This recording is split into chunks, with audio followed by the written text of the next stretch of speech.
31 जुलाई 2026 को सोनी लिव पर the legend of कर्ण नाम की नई एनिमेटेड सीरीज आ रही है। ध्यान रखिए, ये कोई फिल्म नहीं बल्कि एक वीकली सीरीज है। ट्रेलर शानदार बनाया गया है, एनिमेशन आकर्षक है और कहानी उस कर्ण की है जिसे बार बार मिसअंडरस्टूड वॉरियर, व्यवस्था का शिकार और जन्म के कारण से ठुकराई गई प्रतिभा बता बता करके प्रस्तुत किया जाता है। कर्ण के साथ में अन्याय हुआ, इसमें कोई संदेह नहीं, लेकिन क्या किसी के साथ हुआ अन्याय उसे स्वयं अधर्म करने के लिए अधिकार दे देता है? असली प्रश्न यहीं पर खड़ा हो जाता है कि कर्ण नायक था या अधर्म के पक्ष में खड़ा हुआ सबसे प्रतिभाशाली महारथी।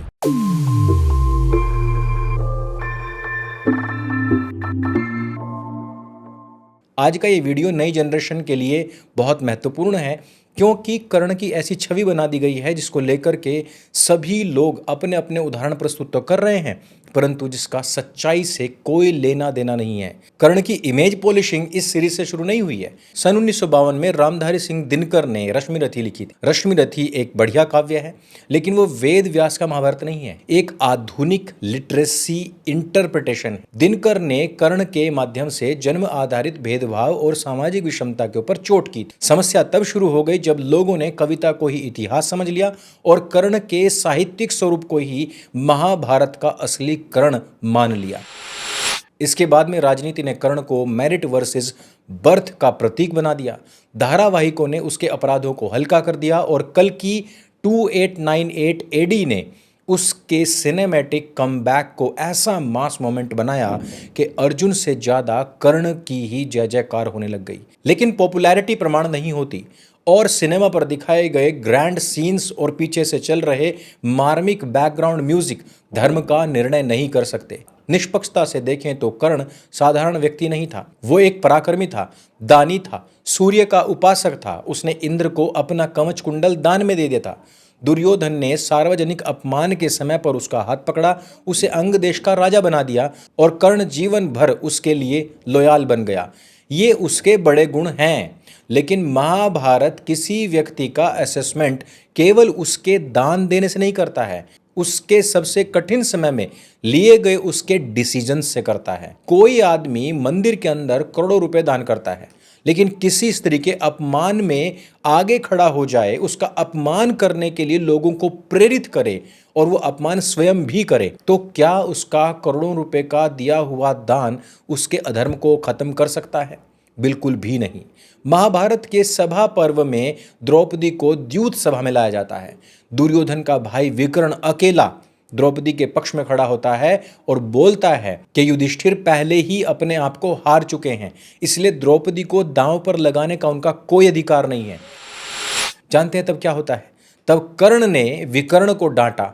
सभा पर्व के द्यूत पर्व अध्याय 68, कुछ संस्करणों में आपको अध्याय 90 के श्लोक संख्या 35 से 40 के बीच में भी मिल जाएगा। कर्ण यहाँ पर द्रौपदी के लिए बंधकी यानी कि महिला बंधक जैसे अपमानजनक शब्दों का प्रयोग करता है और दुशासन को आदेश देता है कि पांडवों और द्रौपदी के वस्त्र उतार लो, जिसके बाद में दुशासन ने द्रौपदी के बलपूर्वक चीर हरण करना शुरू कर दिया, यानी कि कपड़े खींचने शुरू कर दिए। यानी कर्ण केवल सभा में चुप बैठा हुआ व्यक्ति नहीं था, वो द्रौपदी के अपमान को वैचारिक समर्थन दे रहा था और उसने आदेश दिया, आगे बढ़ने के लिए लोगों को कहा।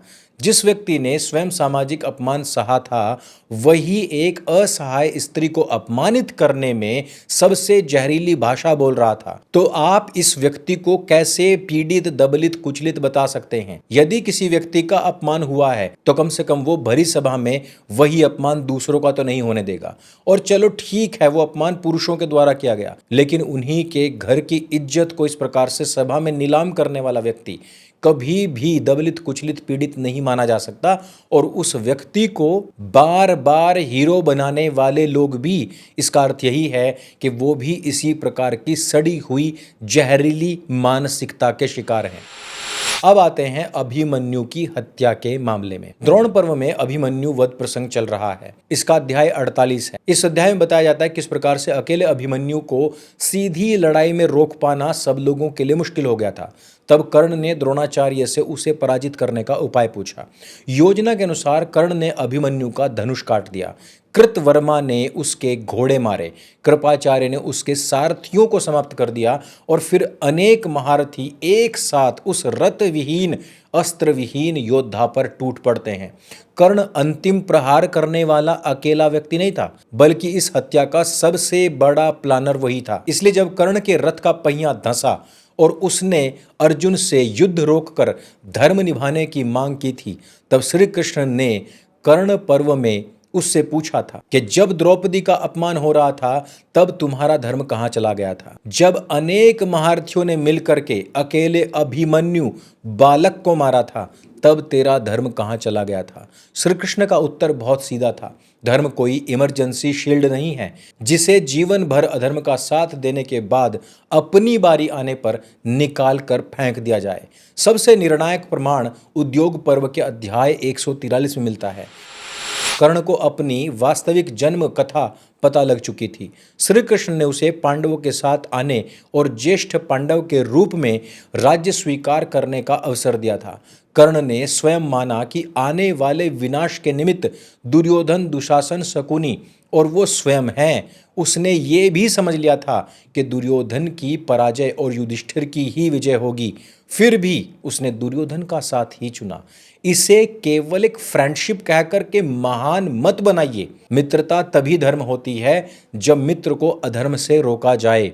जो व्यक्ति जानता है कि उसका मित्र गलत है फिर भी अपनी पूरी प्रतिभा उसके साथ अपराधों को सफल बनाने में लगा देता है, वो लॉयल फ्रेंड नहीं बल्कि एक क्राइम पार्टनर ज्यादा बन जाता है। इसलिए द लेजेंड ऑफ कर्ण मैं तो कहूंगा कि देखने की कोई आवश्यकता नहीं है, लेकिन यदि कोई देखना भी चाहता है तो इस बात को अपने ध्यान में रखना कि ये जितना भी चित्रण हो रहा है ये सब कुछ 1952 के बाद में आने वाली कथानकों कविताओं के ऊपर हो रहा है, ना कि महर्षि वेद व्यास द्वारा रचित महाभारत के आधार पर हो रहा है। जिस प्रकार से दुर्योधन, दुशासन, कर्ण, रावण इत्यादि जितने भी विनाशकारी, विध्वंसकारी, अधार्मिक लोग हैं, इन सबको हीरो बनाने का प्रयास चल रहा है, उसी में ही ये एक प्रयास कर्ण के मामले में भी है और इसको भी हमारा ये कचरा वुड एक दिन हीरो बना करके ही छोड़ेगा।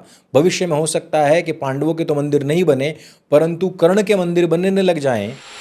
जब जब भी शास्त्रों की बात आएगी, जब जब भी आप्त प्रमाणों की बात आएगी, जब जब भी शब्द प्रमाण की बात आएगी, तो इतिहास बार बार यही कहेगा कि कर्ण एक अन्यायी, एक अधर्मी और एक क्रिमिनल आदमी था जिसने छोटी सी राज सत्ता के लिए धर्म को कुचलने का हर संभव प्रयास किया था। मैं तो चाहूंगा कि आज के जो माता पिता हैं वो अपने बच्चों को आज का मेरा वीडियो अवश्य दिखाएं और सभी बच्चे अपने दोस्तों को भी ये वीडियो अवश्य ही शेयर करें ताकि लोगों को पता चल सके कि हमारे सामने किस प्रकार से नकली भगवान, फेक गॉड्स बना करके उनकी पूजा आरंभ करवाई जा रही है। इस वीडियो में सिर्फ इतना ही। अगर ये वीडियो आपको अच्छी लगती है, जानकारी से भरपूर लगती है, इसको सबके साथ में शेयर अवश्य करें। मेरे संग बोली सत्य सनातन वैदिक धर्म की जय। जय हिंद, वंदे मातरम।